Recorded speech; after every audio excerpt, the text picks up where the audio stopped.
चार पवित्र धाम में से एक धाम श्री श्री जगन्नाथपुरी जी के मंदिर में आज भी श्री कृष्ण जी अपने बड़े भाई बलभद्रा और अपनी बहन सुभद्रा के साथ में साक्षात रूप में निवास करते हैं। इस वीडियो में हम दर्शन करने के साथ ही में यहाँ पर आप कौन सी जगह पर घूम सकते हैं और साथ ही में हम चिलिका लेक भी जाने वाले हैं, जहाँ पर आपको डॉल्फिन देखने का मौका मिलता है। यहाँ पर आप रेड क्रैब और नवरत्न जैसे अद्भुत चीज भी देख सकते हैं और होटल रूम से लेकर खाने पीने तक सारी इन्फॉर्मेशन मैं आपको इस वीडियो में देने वाला हूँ। जगन्नाथ धाम आने के लिए पूरी रेलवे स्टेशन तक आना होगा या फिर आप भुवनेश्वर रेलवे स्टेशन तक आकर वहां से बाय बस से जगन्नाथ मंदिर तक आ सकते हो।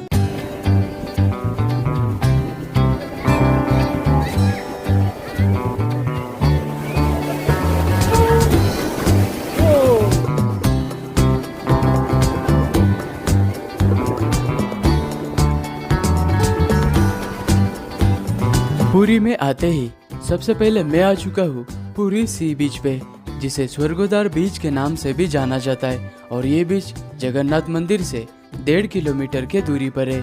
और जो भी भक्तगण दर्शन करने आते हैं वो सबसे पहले इस बीच में स्नान करके फिर मंदिर में दर्शन करने जाते हैं। कई भक्तगण दर्शन करने के बाद इस बीच पर तो आते ही है। और यहीं पर पास में गोल्डन बीच भी बना हुआ है, जिसे ब्लू फ्लैग का टैग भी मिला हुआ है। लेकिन यहाँ पर जाने के लिए 20 रुपीज एंट्री फीस लिया जाता है।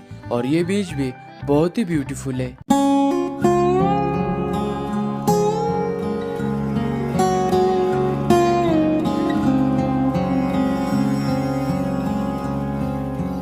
मंदिर में दर्शन करने के लिए सामान को लॉकर में रखने के बाद लाइन से चलकर आपको मंदिर में जाना होता है। और मंदिर के अंदर आप देखोगे कि आज भी श्री कृष्ण जी अपने भाई बलभद्र और अपनी बहन सुभद्रा के साथ में सभी भक्तगण को दर्शन देते हैं। और भारत में एकमात्र ऐसा मंदिर है, इस मंदिर का ध्वज हर रोज बदला जाता है। और इस मंदिर का ध्वज हवा के विपरीत में बहता है। ना तो इस मंदिर के ऊपर से कोई प्लेन उड़ता है, ना कोई पंछी। और दर्शन हो जाने के बाद मंदिर परिसर के अंदर ही आनंद बाजार बना हुआ है, जहाँ पर आपको भगवान को चढ़ाया हुआ प्रसाद मिलता है, जो कि बहुत ही स्वादिष्ट होता है। और मंदिर के टोटल 4 गेट है। उन्हीं में से साउथ गेट यानी अश्वद्वार से भगवान को हर रोज प्रसाद लेकर जाया जाता है।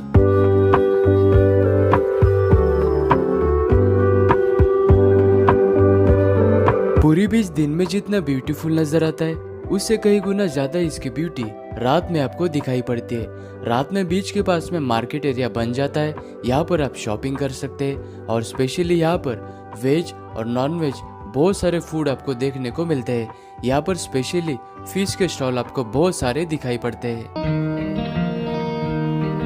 जगन्नाथपुरी में अगली सुबह होते ही स्कूटी रेंट पर लेकर मैं निकल पड़ा यहाँ के टूरिस्ट प्लेसेस देखने के लिए।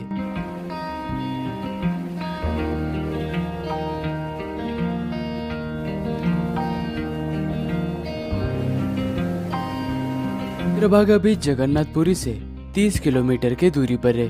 और इस बीच की स्पेशल बात यह है कि यहाँ की लहरें बहुत ही ऊंची उठती है। और इस जगह पर बहुत ही कम टूरिस्ट आते हैं। और ये बीच उड़ीसा का सबसे क्लीनेस्ट बीच है, तो इस जगह को मिस मत करना।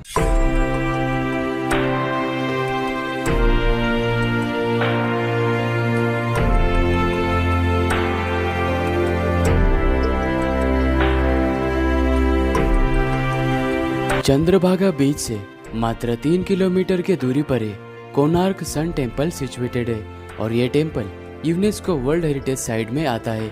और इस टेम्पल में जाने के लिए पर पर्सन 40 रुपीज एंट्री टिकट लेना होता है। कोणार्क सन टेम्पल भगवान सूर्य देव जी को समर्पित है। पूरे भारत में यह एक ऐसा मात्र मंदिर है जो भगवान सूर्य देव जी के लिए बनाया था। यह मंदिर गंगवंश के राजा नरसिम्हा प्रथम इनके द्वारा ईस्वी सन 1250 के आसपास में बनवाया गया था।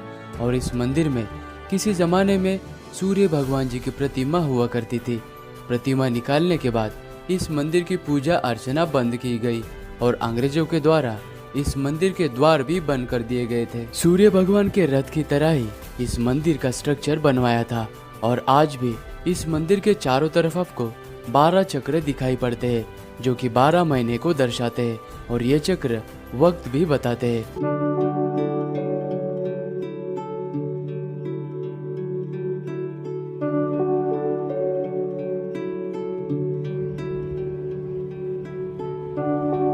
अभी हम आ चुके हैं भुवनेश्वर सिटी में स्थित लिंगराज मंदिर में। यह मंदिर भगवान शिव जी को समर्पित है, लेकिन इस मंदिर के अंदर भगवान शिव जी के साथ ही में श्री कृष्ण जी भी विराजमान है। और इस मंदिर को 7th सेंचुरी में राजा जजाति के द्वारा बनवाया गया था। और इस मंदिर के अंदर 8 इंच का शिवलिंग विराजमान है और इस मंदिर की हाइट 180 फीट है। और मंदिर के पास में ही देवी पदहारा पाउंड भी बना हुआ है।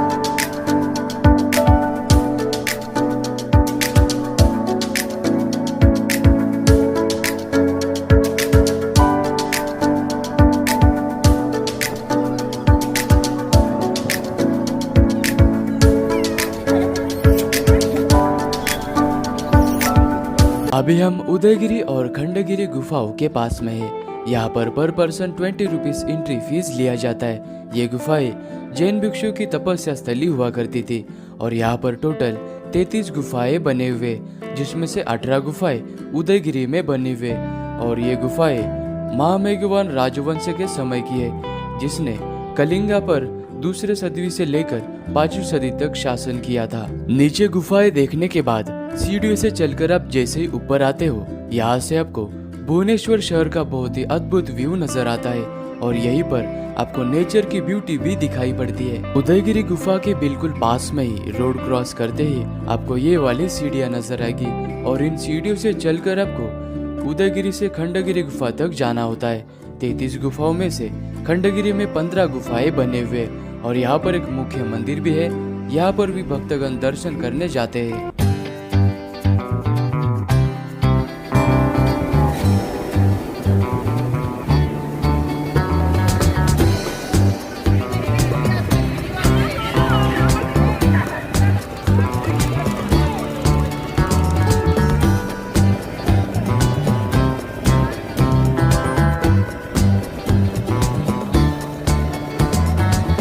जगन्नाथपुरी में मेरा तीसरा दिन था और तीसरे दिन में मैं निकल पड़ा चिलिका लेक का टूर करने के लिए।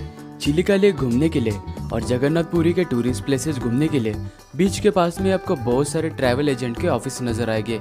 यहाँ से आप बस का टिकट बुक कर सकते हैं और चिलिका लेक जाने के लिए बस का टिकट पर पर्सन 200 रुपए का होता है और 1 घंटे में बस आपको पुरी से चिलिका लेक के पास में लेकर आती है। चिलिका लेक पहुँचने के बाद सभी टूरिस्ट से 300 से 400 रुपया बोट का टिकट लिया जाता है। और ये चिलिका लेक 70 किलोमीटर में फैली हुई है और ये चिलिका लेक समंदर का ही हिस्सा है।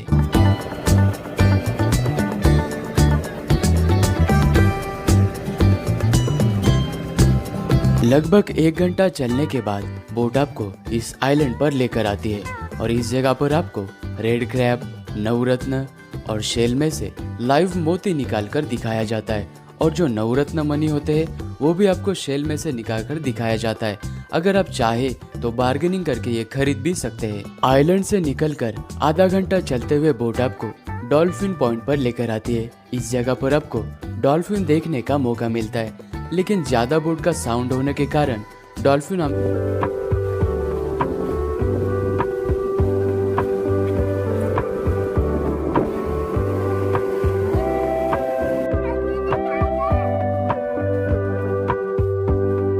डॉल्फिन पॉइंट से 1 घंटा चलने के बाद बोट आपको इस ब्यूटीफुल से आइलैंड पर लेकर आती है। यहाँ पर आप मीठा कोकोनट वाटर पी सकते हैं, छोटा मोटा ब्रेकफास्ट कर सकते हैं और 5 minute in beautiful pine tree से चलकर आप इस ब्यूटीफुल बीच के पास में पहुँच जाओगे। और इस बीच पर बहुत ही कम क्राउड होता है और यहाँ पर आपको बहुत ही अच्छा नेचर का ब्यूटी देखने का मौका मिलता है, क्योंकि यहाँ पर कोई भी टूरिस्ट कचरा नहीं करता है।